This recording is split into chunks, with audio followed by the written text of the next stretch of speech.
ఒకప్పుడు నా స్పీచ్ నాకు ఇంట్రెస్ట్ ఉండేది, ఇప్పుడు వంశీ మాట్లాడుతుంటే వెయిటింగ్ మీలాగే. థ్యాంక్ యూ దిల్ రాజు గారు. అండ్ మంచి మాటలతో పాటు విజ్ఞానాన్ని కూడా మనకి పంచేటువంటి మా డైరెక్టర్ శ్రీ త్రివిక్రమ్ గారిని మాట్లాడవలసిందిగా రిక్వెస్ట్ చేస్తున్నాము. త్వరలోనే ఎన్టీఆర్ గారి కాంబినేషన్లో సినిమా రాబోతుంది. వెయిటింగ్. అందరికీ నమస్కారం. ఇక్కడున్న అందరూ నాకు చాలా ఇష్టమైన వాళ్ళే. ఈ సినిమాలో నటించిన నాకు చాలా సన్నిహితులు, నేనెంతో అభిమానించే వ్యక్తి నందమూరి తారక రామారావు గారు. ఆయనతో నా ప్రయాణం దాదాపుగా 25 ఏళ్ళు, ఆయన సినీ ప్రయాణం 25 ఏళ్ళు. అండ్ నేను సినిమాల్లోకి రాకముందు థియేటర్కి వెళ్ళి చప్పట్లు కొట్టి చూసిన కహోనా ప్యార్ హే హీరో హృతిక్ రోషన్ గారు. And A జవానీ hey Diwani cinema కంటిన్యూస్గా 12 సార్లు చూశాను. ఇప్పుడే నేను అయాన్కి చెప్తున్నాను, నాకు ఇష్టమైన దర్శకుడు. అండ్ నా కుటుంబ సభ్యుల్లో ఒకరైన నాకు ఇష్టమైన మనిషి నాగవంశీ.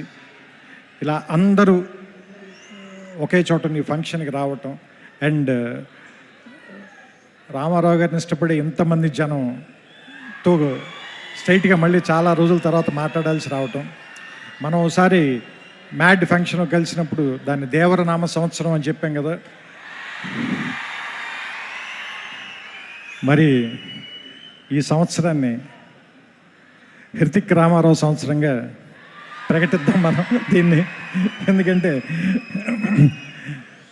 వాళ్ళిద్దరిని చూడటానికి చాలామంది పాత వాళ్ళు చెప్తూ ఉంటారు కదా 2 కళ్ళు సరిపోవని. అలా వాళ్ళిద్దరిని చూడడానికి 2 కళ్ళు సరిపోవు నిజంగానే. ఎందుకంటే ఆ సాంగ్ టీజర్ వస్తుంటే దాని ఎఫెక్ట్ కూడా అలాగే ఉంది, బ్లాక్అవుట్ అయ్యి మళ్ళీ వస్తుంది విజువల్. సో ఇద్దరిని చూడటానికి వాళ్ళు మెరుపు తీగల్లా కదులుతున్నారు అంటారు కదా, ఇద్దరిని చూడటానికి 2 కళ్ళు సరిపోవట్లేదు.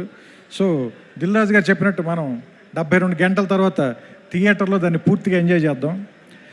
నాకు అయాన్ గారు ఇందాక చెప్పిన దాంట్లో నాకు అర్థమైంది ఏంటంటే, సామాన్యంగా ఈ సినిమాని మీరు ఫైట్లు లేదంటే మామూలుగా ఒకళ్ళనొకళ్ళు కాల్చుకోవటాలు ఇలాంటి ఒక యాక్షన్ సినిమాగా మాత్రమే చూడడానికి ప్రయత్నిస్తాము. దాన్ని మించిన ఒక సర్ప్రైజ్ అయితే ఉంది ఈ సినిమాలో.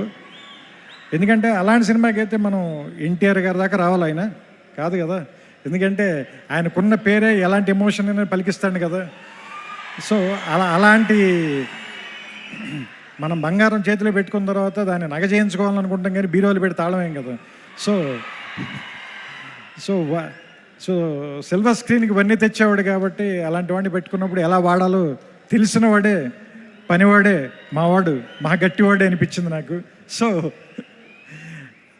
ఇది ఏమో యుద్ధం అని చెప్తున్నారు, సినిమా పేరు వార్ అన్నారు. వాళ్ళిద్దరేమో చాలా మంచి స్నేహితుల్లో ఇందాక నుంచి కౌలించుకుని వచ్చారు, కలిసి మాట్లాడుకుంటున్నారు. చూద్దాం. ఇందాక సుమగారు అడిగారు కదా ఎవరు చెడ్డవాళ్ళు ఎవరు మంచివాళ్ళు అని. చూస్తుంటే సినిమాలో క్యారెక్టర్లు హృతిక్కి సంబంధించినంత వరకు తారక్ చెడ్డవాడు, తారక్కి సంబంధించినంత వరకు హృతిక్ చెడ్డవాడు. కానీ వాళ్ళిద్దరు మాత్రం చాలా మంచిగా చేస్తారు అనిపిస్తుంది ఈ సినిమాలో. సో రకంగా మంచి చెడ్డ కంటే కూడా ఇది ఒక మంచి సినిమా అవుతుందని మాత్రం ఖచ్చితంగా నాకైతే అనిపిస్తుంది. ట్రైలర్ చూసిన తర్వాత ఇద్దరు యాక్టర్లను పెట్టుకున్న తర్వాత, అందులోనూ ఇద్దరు పెద్ద స్టార్లను పెట్టుకున్న తర్వాత, అంటే యాక్చువల్గా చెప్పాలంటే ఒకళ్ళు వింధ్య పర్వతం, ఇంకొకళ్ళు హిమాలయ పర్వతం, అలాంటి వాళ్ళు ఇద్దరు. అలాంటి వాళ్ళిద్దరిని ఒకే చోట కూర్చోబెట్టి వాళ్ళతో సినిమా తీయాలి అంటే నిజంగా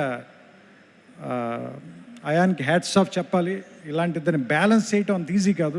ట్రైలర్ చూస్తేనే అర్థమైపోతుంది మనకి. అంతే చెప్తున్నా కదా, అన్నం అంతా తినక్కర్లేదు, మెతుకు చూస్తే చాలు అంటారు కదా. ట్రైలర్ చూస్తే తెలిసిపోతుంది మనకి. 2 నిమిషాలు చాలు, 2 గంటలు ఎలా ఉంటుందో మనకు అర్థమవుతుంది, రాబోయే 2 గంటలు ఎలా ఉంటాయనేది. సో వినాయక చవితికి, ఎందుకంటే మహారాష్ట్రలో కూడా గణేష్ బప్పని చాలా ప్రేమిస్తారు కాబట్టి ఈ వినాయక చవితికి వార్ 2 మంచి ఏమంటారు దాన్ని, పండగని కొద్దిగా ముందే 21 కంటే వారం రోజుల ముందే తీసుకొచ్చి వినాయక చవితికి మరింత శోభ తెస్తుందని, ఈసారి పండల్స్ నిండా, గణేష్ పండల నిండా ఈ వార్ 2 పాటే మోగుతూ ఉంటుందని నాకు ఆల్రెడీ భవిష్యత్తు తెలుస్తుంది. మీ అందరూ కూడా దాన్ని చూస్తారు, వింటారు, ఆనందిస్తారు. మీ చప్పట్లతో మీ ఈలలతో మీ కేరింతలతో సెప్టెంబర్ 14న అయాన్ దాదాపు 3 సంవత్సరాలుగా పడిన కష్టం మొత్తం మర్చిపోవాలని, అతనికి ఎంతో ఆనందం రావాలని, వైఆర్ఎఫ్ వాళ్ళకి ఎలాగో డబ్బులు బోల్డని వస్తాయి కాబట్టి వాళ్ళ గురించి నేను మాట్లాడట్లేదు, మా వంశీ కూడా బోల్డని డబ్బులు రావాలని మనస్ఫూర్తిగా కోరుకుంటూ, అన్నిటికంటే ముఖ్యంగా మీ అందరికీ ఎక్కువ ఆనందాన్ని ఇవ్వాలి ఈ cinema.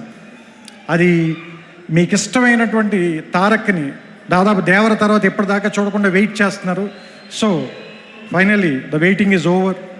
August 14th, let's meet in the theatres and watch the two titans of Indian cinema, Hrithik Roshan garu, Nandamuri Tarak Ramarao garu. We welcome you, sir, to Telugu film industry. Thank you. Thank you so much, Trivikram garu. Thank you. And ఇప్పుడు requesting everybody to please be seated.